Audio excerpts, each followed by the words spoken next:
Good morning, my name is Andrea Amico, and I'm here today to talk to you about PFAS contamination from the community perspective. I live in Portsmouth, New Hampshire, and I've been a PFAS community leader since 2014 after discovering PFAS in my community. Today I want to talk to you about 4 different objectives. First, I want to review PFAS contamination in my community at the former Pease Air Force Base. I want to help you understand the role of community action in organizing and protecting public health. I want to share community concerns and needs with you. And I hope to leave you with some key takeaways for you to understand how to better engage with impacted communities in the future. A little bit about my community. I live in Portsmouth, New Hampshire, which is home to the Pease International Tradeport. And basically, the Pease Tradeport is a large business park on the seacoast of New Hampshire.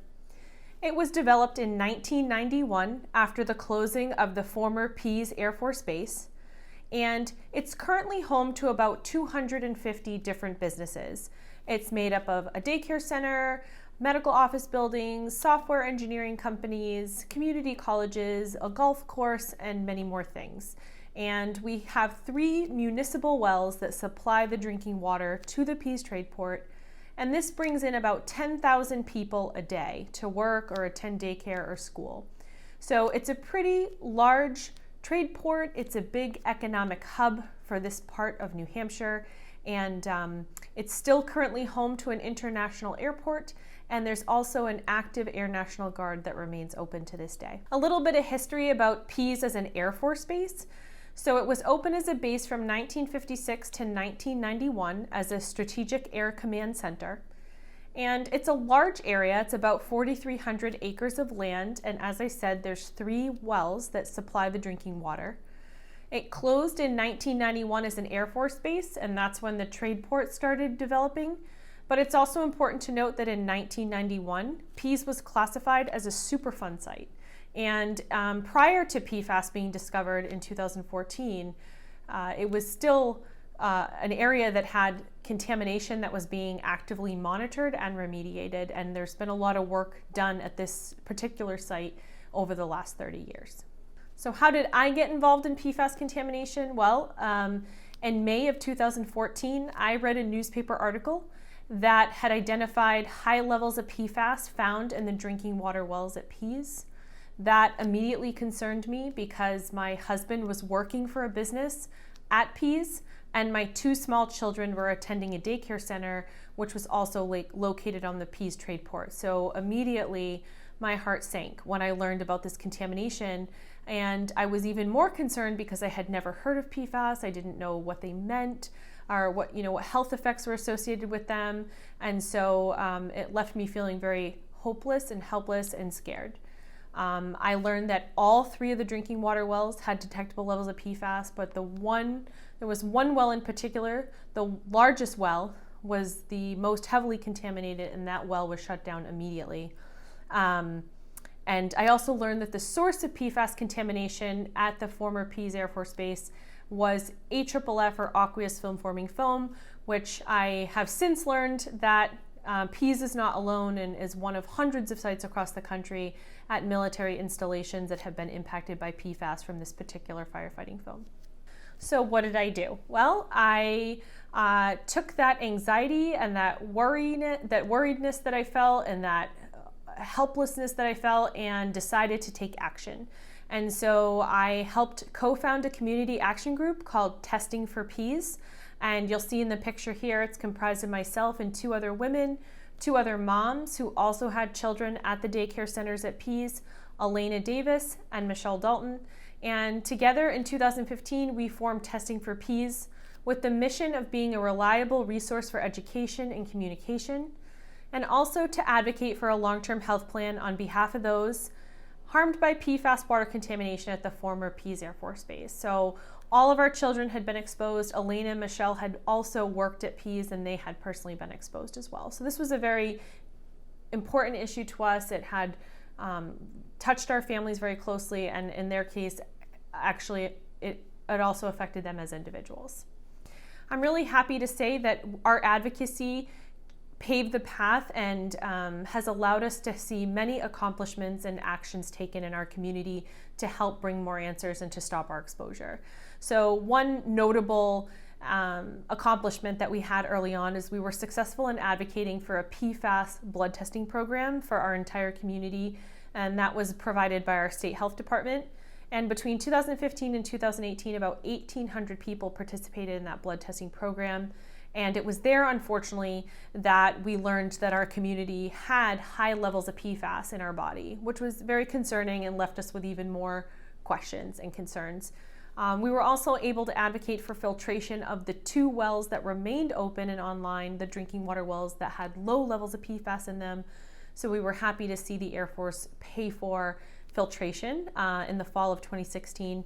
And we also see ongoing and active remediation at the site. So not only just filtering the drinking water wells, the Air Force has spent over $50 million over the last several years putting in water treatment plants, pump and treat systems, and are working to extensively remediate the groundwater and the drinking water.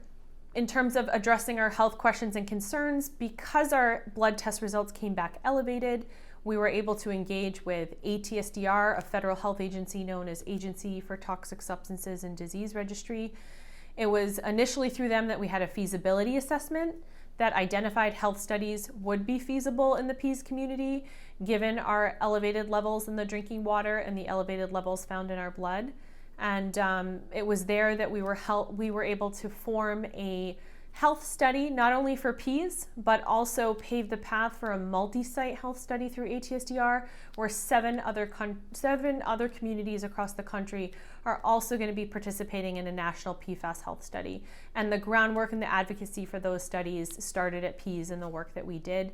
We quickly engaged with our congressional delegation, who was successful in helping us get an amendment into the National Defense Bill that gave DoD the authority to fund the study and then also helped to appropriate the funds so the study could actually happen. So we're really proud of that accomplishment, not only for our community, but for the many other communities that will benefit from that information. And another amazing opportunity for our community, we were able to partner with Silent Spring Institute and be part of the PFAS REACH study, which was awarded in the spring of 2018. And that's a study that's going to look at immune function in 60 children at Pease. And they're also doing the same study in Hyannis on Cape Cod, also looking at immune function in children. So really excited to have these opportunities of blood testing, filtration, remediation, and health studies. But down below at the bottom of my slide, you'll see written in red that many communities have not experienced all the action we have seen at Pease. So we have seen quite a bit of action and attention and resources, and we're incredibly grateful for that. But we have spoken and collaborate with many communities across the country that are not seeing the same action and the same attention and resources that we have. And I think a big part of that has to do with timing. Pease was one of the first communities to discover PFAS contamination back in 2014. We certainly saw a lot more communities finding their contamination in 2016, 2017. Being the first, we were the first ones to organize quickly, to push our officials, to advocate for change. And so I think we were in a position to have more attention initially and organize quickly to come up with plans and action for us. And so we're so grateful for what we have, and that also inspires us to keep fighting and advocating at the national level to help every other community get what we're getting as well. So our work as community leaders, it started off advocating for our families, and then it became bigger into we need to advocate for our entire community. And then we have quickly realized that it's not just about Pease anymore or New Hampshire. This is really a national and a global issue. And so our advocacy has taken us through an amazing journey of different opportunities and platforms to be able to share our story and raise awareness. And just a few of the notable things that we have been able to accomplish in our advocacy journey was attending the EPA's first National PFAS Summit in DC, where we had a one-on-one meeting with then EPA Administrator Scott Pruitt, and we're able to share the community perspective and story, face-to-face, one-on-one, and really advocate for why we need change. I was invited to testify at the Senate's first ever hearing on PFAS in DC and share the community perspective and educate senators and help shape future legislation. We've been part of presenting and attending national PFAS conferences and raising awareness about community perspective and what communities need moving forward to address this issue. I was invited to attend the President's State of the Union address in February of 2019 with Senator Shaheen as her guest, and it was there at that really important event I was able to raise awareness with other congressional members about PFAS contamination all across the nation and really advocate for the change that we need. I was invited to give a TEDx talk last year about my journey as a PFAS advocate and the community perspective. And I've been invited to be on different steering committees, particularly one with ATSDR to help them plan a community engagement summit. And again, really help to shape plans and share the community perspective so we can make sure that the needs and the concerns of the community are being addressed. I also presented at the CDC's Public Health Grand Rounds last November to share the community perspective. We have partnered with scientists and different academics to obtain grants for local water testing and projects to help give more information and more data to our community so we can make informed decisions. And I'm really proud to say that we had a really small role in the award-winning PFAS documentary, No Defense, that premiered in February of this year in Michigan. And the premise of that documentary really focused on Oscoda, Michigan, a small town that's been impacted by the Portsmouth Air Force Base by PFAS, but it was a really great opportunity to have a small part to share our story, our perspective, and really help raise awareness about PFAS contamination and how it is hurting families like mine. I'm really proud to say that I'm part of this amazing group called the National PFAS Contamination Coalition. This is a group that formed in June of 2017, and it's made up of community leaders, PFAS community leaders all across the US and Guam. And really, we're just a group of leaders that come together. We're working on common goals to enact change at the federal level. We provide support, education, and act as a resource to each other. You know, all of our communities are unique and different. Some of us have different polluters, whether it be an industrial polluter or a military polluter. All of our families have different exposure pathways, but we all fundamentally have the same goals, and we can come together and work really hard to support each other and strategize how we can change the national landscape to bring action and answers to communities like ours. And it's been an incredibly empowering experience to be part of this coalition. Some of the things our coalition has done is we've coordinated trips to local, state, and federal meetings and hearings. Some of us have testified in front of Congress. We've presented and attended PFAS conferences. We've met with many elected officials, government agencies, scientists, academics, and non-governmental organizations over the years to again share our perspective, make our needs known, and really push for change. And it's just, again, such an empowering experience to really collaborate with these leaders all across the nation.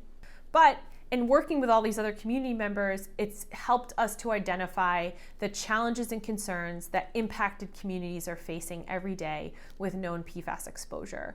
So some of our biggest challenges and concerns I'd like to highlight for you. One is that PFAS are safe until proven toxic. Many of us are aware that we're exposed to a mixture of different PFAS. There's many that we don't even have any toxicity or any health effect data on, yet this is allowed to be in our water, we're allowed to drink it, and this is a big problem, and it leaves us concerned and worried, and we need to see more action around PFAS as a class. And this leads us into the next challenge. There's a lack of federal health advisories and health toxicology data for all PFAS. So we see a lot of focus on just a few PFAS, but we know that we're exposed to many, and we really are concerned about all of them, and we really want to see better regulations for the entire class. We feel the current EPA lifetime health advisories for PFOS and PFOA are too high, and we think that it doesn't protect public health and take into consideration sensitive populations like infants, children, and already exposed populations like so many communities that have been drinking contaminated water for decades. We also are concerned that PFAS impact multiple systems of the human body, multiple tissues. We know that there can be many adverse health effects from PFAS exposure, and that's very concerning for communities that have been exposed. One of the challenges and concerns that we face is that communities are responsible financially for alternative water supplies, remediation, filtration, and blood testing. We absolutely feel polluters are the ones who should be paying for this. The people that created these chemicals, the organizations that created these chemicals, the people that profited off these chemicals, they should absolutely be the ones responsible for the cleanup, the remediation, the alternative water supplies, the health studies. And unfortunately, we're seeing a big burden of that fall on impacted communities. And it's quite devastating, and it's just incredibly wrong. We run into challenges with labs and their capabilities. So oftentimes community members may want to get their water tested, they may want to get their blood tested, and it's really challenging to find a lab that can do those things. And if they can, it's expensive, it's cumbersome to coordinate, and we need more accessibility around that. We also struggle with having our healthcare providers be educated on PFAS, and there's a lack of education and guidance on medical monitoring. So many people who have been impacted by PFAS will go to their doctors and ask questions about how their health may be impacted. And we unfortunately experience doctors that have never heard of PFAS. They don't know what the health effects are. They don't know how to best inform a patient on how to monitor their health. And it's a huge gap that we're all facing and struggling with. So some additional community challenges and concerns. As I said, there's significant economic consequences. It's not just the cost to community members individually, but we're also seeing property values decrease in towns that have had known PFAS contamination, or in private wells that have known PFAS contamination. It may make it challenging for someone to sell their home, or their property value significantly decreases. We see that businesses lack the ability to attract and retain talented employees and customers if they're in an area with known PFAS exposure. Even in my own community at Pease, we saw some employees not wanting to take a job with a company on the Tradeport because they had heard about the water contamination, or some families pulled their children out of the daycare after the contamination was discovered, and some families wouldn't enroll their children in the daycare, so we saw the daycare suffer as a result of the water contamination. And really, that's not their fault. They didn't cause the contamination, but yet their business was negatively affected by it. And then we also see that folks that have been impacted by PFAS and have chronic illness, we can see that can reduce employee attendance and productivity and drive up healthcare costs. Some other expenses that community members are unfortunately absorbing and having to face in the absence of polluters being held responsible is they have medical bills from health conditions. They have to pay for bottled water or home filtration systems to stop their exposure. And just the cost of community organizing, whether that's taking time off from work to attend a community meeting or having to pay childcare to attend a meeting. For us, it was paying for website costs and travel expenses to go to DC and advocate. So there's a lot of expenses that communities have to face and absorb in the light of PFAS contamination. And again, it's wrong and it's not okay. We also see that PFAS contamination causes chronic illness, and there's a lot of adverse effects that come along with that as well. Not only do you lose your ability to work and you lose wages, but you also lose your happiness, your mental health can suffer, you lose productivity, and in the most extreme cases, you lose your life. You lose loved ones because of devastating health effects because of their exposure. And so unfortunately, there's many people in our coalition, there's many people in my own community that have shared with me that they feel their loved ones' cause of death is because of their ongoing PFAS exposure or their history of PFAS exposure. And that's just incredibly sad and really hard for communities to have to face and adjust to. And it's frankly just wrong, but it's the reality of many communities that have been drinking contaminated water for a long time.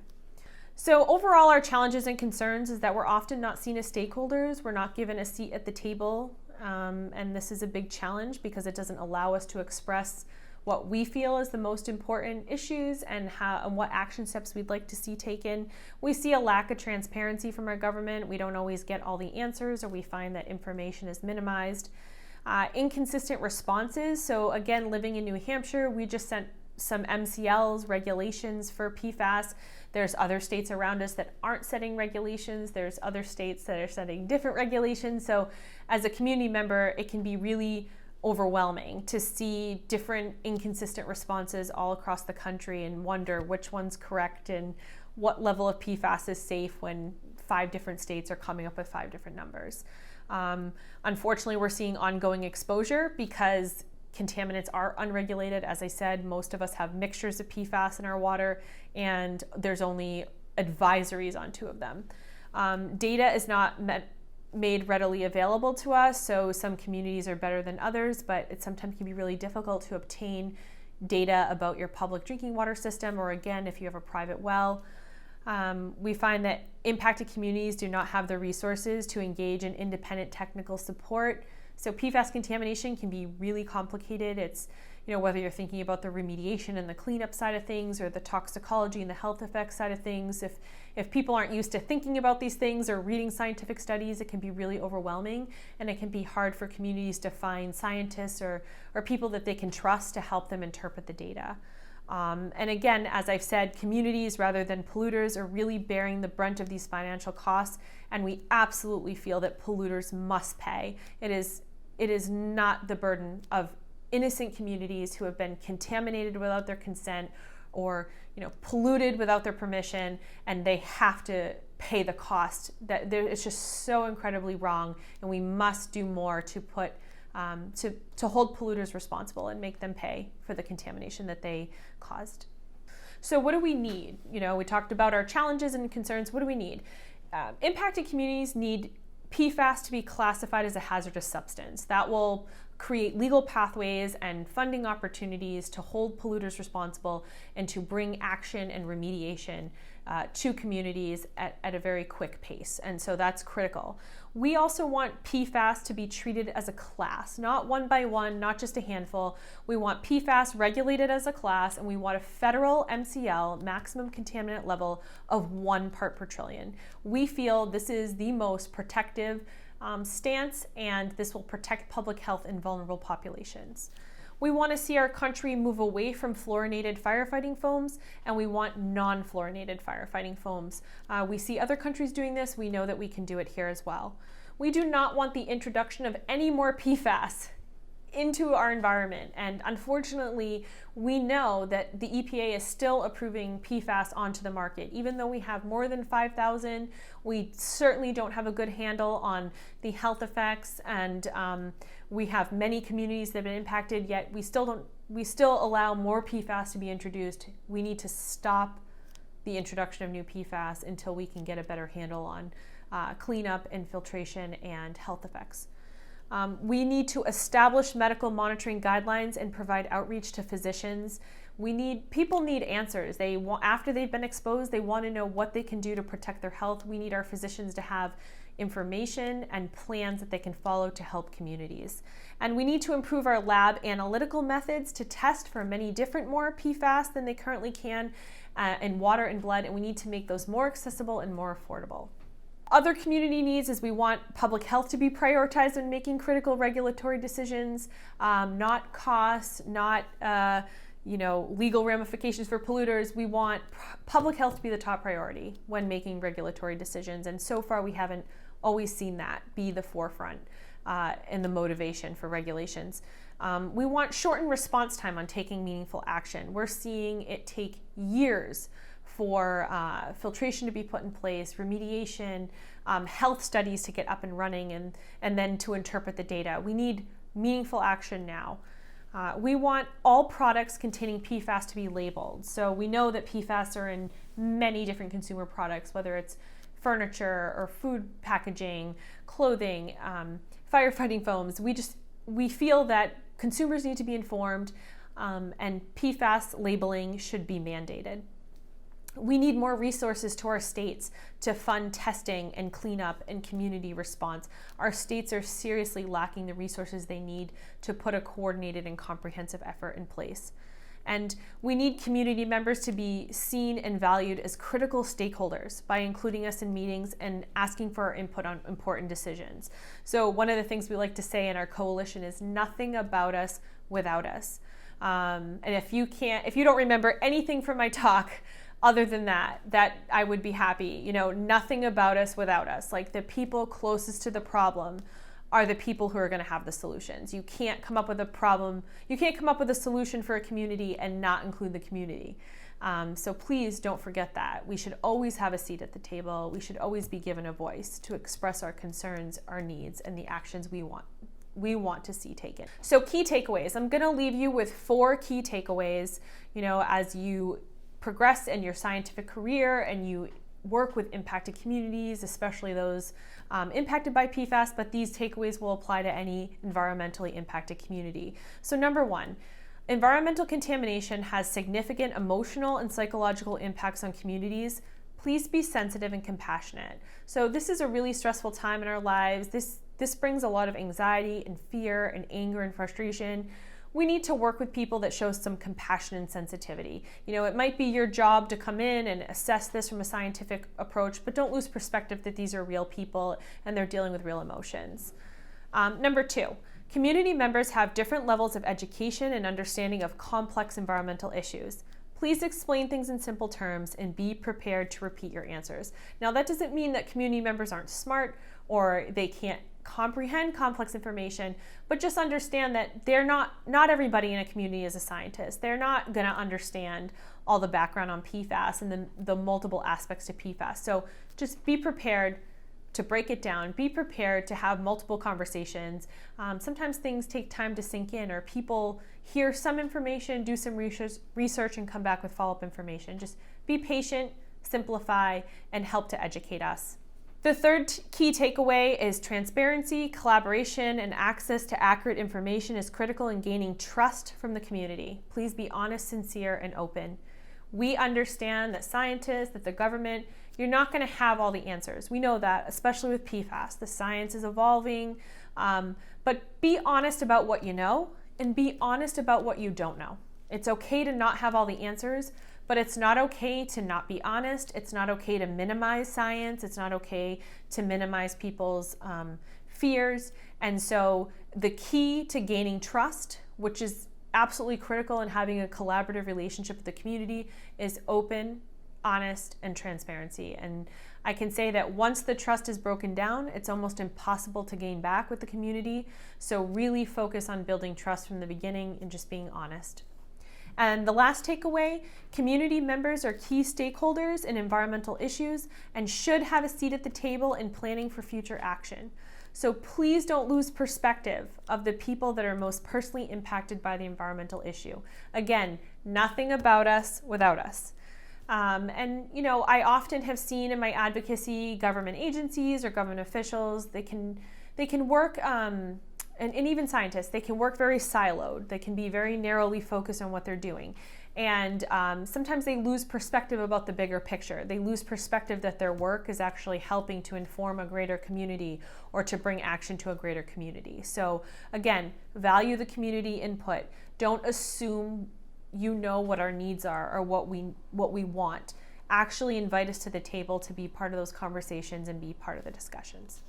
And with that, I'm going to leave you with a quote that has really helped shape us as a community group and has really helped keep us inspired along the way. Never doubt that a small group of thoughtful, committed citizens can change the world. Indeed, it's the only thing that ever has.